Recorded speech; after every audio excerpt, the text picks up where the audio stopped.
Hello everyone and welcome to Motorcast. I'm your host Joshua Satil, and joining me today we got Matt, Nathan and Joe to talk everything testing and all the F1 2017 cars so far.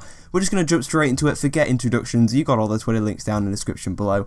Let's just get talking about these beasts that are the F1 2017 cars. Starting off with you, Joe, what have you been kind of your overall impressions of the cars so far? Have they been a disappointment or have they lived up to your expectations? I mean, to be honest, I wasn't really expecting too much different anyway. I mean, everyone had really hyped up these 2017 new regulations, how aggressive the cars are going to look. But at the end of the day, the designers don't sit there and think, you know what, we're going to forget how quick this car's going to be. We're just going to make the nicest, best looking car possible.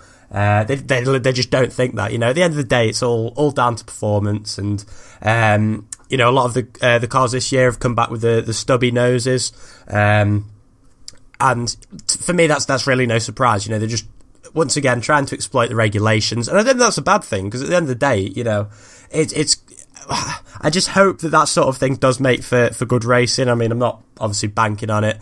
But yeah, I mean, we can only hope in that sense. Favourite car so far? I'd probably have to say I'd liking the look of the Renault. And, you know, hopefully they can be competing at the top once again this year. Nathan, what's your 2 cents on shark fins and all things stubby noses? Ooh, shark fins, that's an interesting one. Shark fins, I mean, when Williams and Sauber, when they first released their cars, I thought the shark fins looked quite good, but the more I've seen of them, the more I just think they just detract from from just the overall look of it, especially when Mercedes announced their car, you know, without the shark fin. It just seems to look better without the shark fin. I mean, you know, who knows whether that will be the preferred system, you know, whether it'll be better to have or not have the shark fin. But, I mean, either way, the looks of each car is pretty irrelevant, really, as long as it goes quickly. That's fundamentally what matters. But, no, I mean, I've kind of been quite looking forward to this regulation changing of the rear wings being lower and the cars being wider and the tyres and all that, just in the hope that maybe it will make the racing better. We'll have to wait and see, but, I mean, to me, personally, the cars look quicker. I think it's just because they are wider overall and they just look somehow quicker and meaner, and they just look better. Whether the racing will actually be better, we'll have to wait and see, but, initial impressions around most of the cars, I'd say, you know, is pretty positive. And what about you, Matt? Do you think they're going to be exciting to watch in Melbourne? I do hope so, in all honesty. I think, well, obviously every Formula 1 fan hopes so, but thinking of Melbourne itself as actually a good track for overtaking, but when we look further on the calendar, where these cars are wider, you do wonder, for example, obviously Monaco being one of the big ones, if it's going to be even more difficult to overtake other cars when they are so much wider than they were last year. So it really makes you wonder whether they've almost stood on their own foot in that sense. Yeah, I think maybe Baku through the Castle and Monaco, a few of those bits could be pretty tight. Let's talk a bit about the liveries, just forgetting the cars for a minute. Nathan, what would you say is your favourite livery, and which one do you think really just doesn't work?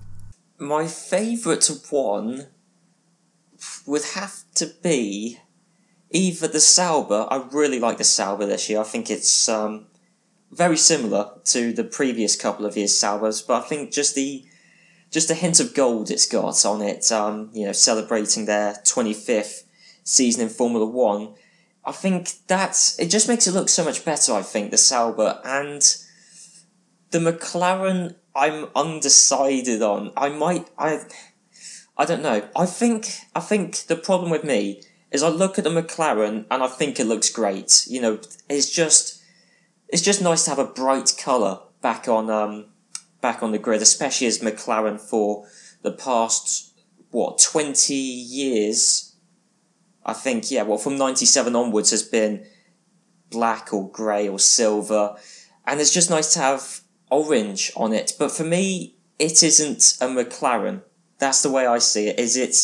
I like it, but to me, I look at that as orange as like arrows. But even though I know McLaren used orange back in the 1968 to 1971, I like the look of it, but to me it isn't a McLaren. But yeah, so favourite livery I would say is either Sauber or McLaren. Well, Matt, I certainly heard beforehand that you're a bit of a fan of the McLaren. Yeah, well, I think we all know now that anything orange is anything good by my standards. You know, I've been literally freaking out all the week over Twitter that if that McLaren wasn't orange, I was going to be making some very angry phone calls to people that probably didn't want to listen. But yeah, favourite car obviously has to be that McLaren. It just looks so good in the orange. They've done quite well as well with the black, because like they've added more to it. Now I've seen a lot of people saying that they'd like it to be white, but I think the black on it does make it look quite good. And when it really comes to least favourite car, and I'm probably going to have to hide after saying this, but I'm going to have to go with the Sauber in all honesty. Now, when I first saw it, I thought, that's alright, but since seeing every other car since then, I've thought, everything's just been better at the moment. So I'm sorry to, Nathan, about saying the Sauber is my least favourite, but that's just what I'm going to have to go with. Yeah, well, I think this kind of proves that people have been very split on pretty much every car. I don't think there's one that universally everyone likes. I've seen quite a lot of criticism and praise for the McLaren and for all the cars. Joe, in terms of teams like Williams, Ferrari, Mercedes, I've seen loads and loads of complaints about them kind of just, and not really with Ferrari, of course, because you can't really change much, but people complaining that they're not changing up the livery after having it for like 4, 5, 6, 7 years. Is that really a problem, or considering the manufacturers, can we really be surprised? Well, I don't really understand. People obviously understand that the Ferrari is always going to be red, always going to be, pretty much the same design every year, because it's sort of like quite a classic livery in that sense. But people obviously accept that, yet they don't accept that the Mercedes is going to be silver, even though they're called the Silver Arrows, and their title sponsor is Petronas green. At the end of the day, there's a limited amount of things you can do. And to be honest, like actual car design-wise, I think if you took the livery off every car, I think that Mercedes is by far and away the best-looking car on the grid. I also, although they haven't changed up the livery at all, I do like the Williams this year. Whether it's just because it's sort of they haven't actually given us a proper photo of it yet, because it's just sort of like a computer-generated one. I don't know whether it's that, but I don't know. I just think it looks really sleek, really nice in that sense. Apart from those ones that you mentioned, I'll just quickly give my thoughts probably on the other ones. The McLaren, I pretty much agree. At the moment, it doesn't seem like a McLaren. Obviously, as Nathan said, they of course used to run it, and I believe they've used it in testing a few times as well recently. I believe it was early 2000s and 96 they used it as well, and 06, yeah. But yeah, I think that'll take some getting used to. Sauber, again, I cannot decide whether I like that or not. I like the rear end of it. It's almost like it's a very classic looking car, very 90s looking car, and in that sense I do like it. So I really can't make my mind up on that one. And then obviously you've got the Force India, again reasonably similar. And for me, my favourite livery so far has got to be that Renault. It's just so nice. I really do like that one. Yeah, I think I'm going to have to agree with you on that one. I think the Mercedes is probably the best looking car, and for me I think the Renault just edges it on the livery, although I would have liked to see a lot more blend from a lot of these teams. They seem to have like big blocks of colour, like the Renault's a block of yellow, block of black, and like Force India, like the whole Sharkman's grey, and a lot of it's a lot of grey, and we were talking beforehand, obviously we'd have liked to see orange on that car, but like we said right at the start, it doesn't really matter as long as we get some good racing this year. Let's bring it back to McLaren though, and rather than talking about that car, let's talk about their engine. A few interesting comments coming out of the McLaren's launch today, including one stating that they don't think they're even on par with the 2016 Mercedes engine yet. That won't come until Melbourne. And then of course, in terms of trying to get on par with the 2017 Mercedes engine, well, that could take him a year or two. It's not looking good, is it, Matt, for Honda? Yeah, you kind of wonder if they're gonna just... I think everyone's kind of hoping that they make a really big step up moving into this 2017 season. And by Honda, they're not really a team that... They won't overhype the car too much, but they also won't try and shortfall it too much. So you do wonder whether... I think they will still improve over last season, but you wonder whether they're going to be fighting with, say, for example, the Williams and the Force India again, sort of around that 5th overall, should be getting points quite consistently, but they won't be where I think a lot of people really want to see them. And Nathan, would you agree that obviously with drivers in Alonso and Van Dorn, if the machinery is there, do you think they have just as good as driver lineup as, say, Red Bull? I think the driver lineup has got to be, I think, unquestionably one of the best on the grid. I mean, Alonso, we all know how good Alonso is, and Van Dorn, even though he's only done one race in Formula 1 prior to now, am I right? Bahrain Grand Prix last year.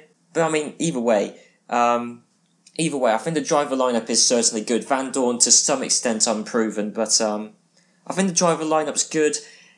I think the thing is with McLaren, well, more like with Honda, should I say, that they are a year behind in engine development. But I mean, Alonso, he's been with McLaren Honda for enough years. He should know that issue's going to be persisting. I mean, we were expecting Honda to close the gap, but I don't know. I mean, was it Honda saying that they haven't matched the Mercedes engine power yet? I reckon that's they might be being slightly conservative. I'm not saying that they're going to have the most powerful engine, but I reckon they are downplaying how quick they'll be to an extent. I mean, I don't think title challengers, but I think we'll certainly see an improvement compared to last year. I think certainly, but it's just how much of an improvement. Yeah, I mean, I guess it's all relative as well to what the other engine manufacturers, the step they've made. Joe, if you think, I mean, we'll talk about this more throughout the season, I'm sure it'll be a big topic, but if that McLaren Honda isn't there, do you think this could be Alonso's final year? I wouldn't be surprised. Obviously we've had one shock retirement this year last year with Rosberg. He just sort of came out of the blue with it, and I can picture Alonso doing something similar to that, just sort of dropping it like a couple of races from the end. Obviously, if it's a disappointing season, there's speculation throughout. And we know that McLaren driver program, obviously that Van Dorn came through, Magnussen, and I believe they've got a few other drivers as well who are looking to make that step up. Maybe not quite as prolific as Red Bull, but I think apart from that, they've probably got the sort of highest budget, I'd imagine, driver academy out there. So if the car doesn't perform, I think, as well as Alonso pushing maybe to try and get out, I think McLaren would probably be more than happy for that to happen, because he's on big money, everyone knows that, and if it isn't up to scratch, then he'll just think, well, why am I even doing this anymore? I'm never going to win again. So really wouldn't be surprised if that was the case.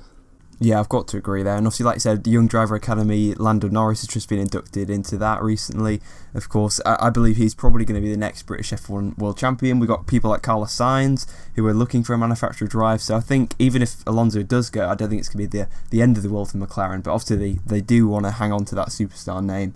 And what would you say the minimum is, Nathan, for this season? What must McLaren Honda do to make him stick around in terms of the number of wins or the position in the championship? What, to make Fernando Alonso stick around? Yeah. I get the impression that Alonso won't go easily. I mean, he went through the tricky 2014, 2015... No, not the 2014, sorry, but the 2015 and 2016 season with McLaren. He said on numerous occasions, I think I saw it even not too long ago, that Alonso still wants to win a third world championship. And the question is none of the other big manufacturer teams, Mercedes, Ferrari, Red Bull, I don't think any of them are going to take Alonso back. Well, I mean, there isn't really the opportunity for them to be honest. Agreed, yeah. This is his last chance, isn't it? Yeah, I mean, I think if he's going to win the third world championship, he's going to win it with McLaren, or he's not going to win it at all. I don't think Alonso will give up that easily. I think he might even try and go another 3 seasons, maybe. I don't know. I just don't get the impression that I think Alonso is easily going to do the entirety of this season. I don't think he's going to give up a few races before the end. But I don't know. I think realistically, for Alonso to be kind of motivated, assuming he is contemplating going, I think McLaren are going to have to get at least a handful of podiums or second places. They're going to have to get within touching distance of a race win for Alonso to even, to be happy to actually stay there, I'd say. And Matt, obviously heading into winter testing, which starts on Monday, of course, Renault haven't had the best winter so far, obviously with the Toro Rosso having issues on their filming day with that Renault ERS. And, just general reports come out of Renault that aren't too positive. We've had quite a few personnel leaving in that, but there has been quite a few people coming in as well. You've got Hülkenberg in there as well, of course, to lead that team. Where do you see Renault being, let's say it for the start of the season, Matt? I think I've kind of got two ideas in mind. I'm thinking they might either go like Haas did last year, where we saw them get two really great results and think this team could be doing really well, and then drop off hugely towards the second part of the season.